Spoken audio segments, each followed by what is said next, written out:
Hello, welcome to Riveredge Nature Center. This amazing place where one always receives more than one seeks. My name is Ritz. I'm a volunteer teacher naturalist here at Riveredge Nature Center. And I'm here today to talk to you about part of the maple syrup program. The part of the maple syrup program that makes the production of maple syrup possible. And that is the process called photosynthesis. So let's look at the process of photosynthesis. Sometimes to learn a word, it's to take it apart.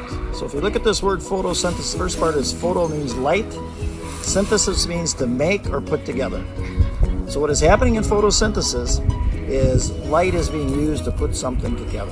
And that's what we're going to kind of discover today, the magic of this process called photosynthesis. So for photosynthesis to be able to work, we need a green leaf.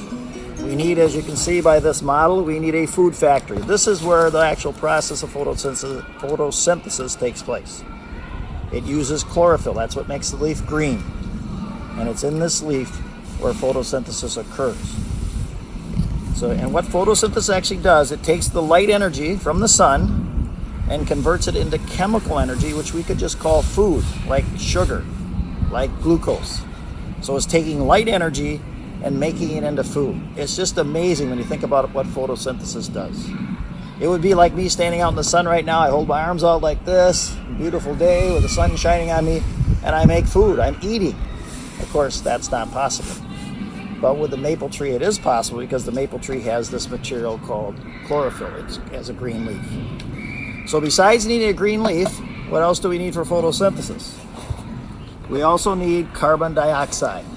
Carbon dioxide is something you are continually exhaling, as I am right now as I'm talking, and the plant makes use of this carbon dioxide. It actually takes it in through its leaf and is used in the process of photosynthesis, CO2, carbon dioxide. The plant also needs water, H2O.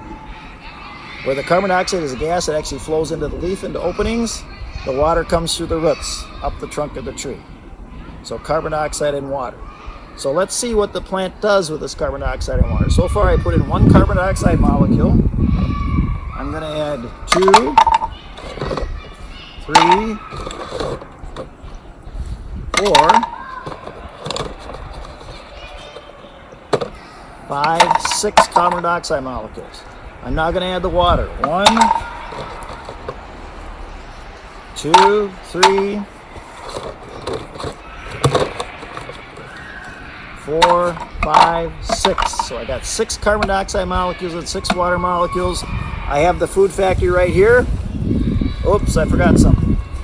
The most important thing that does the process is called the sun, or light.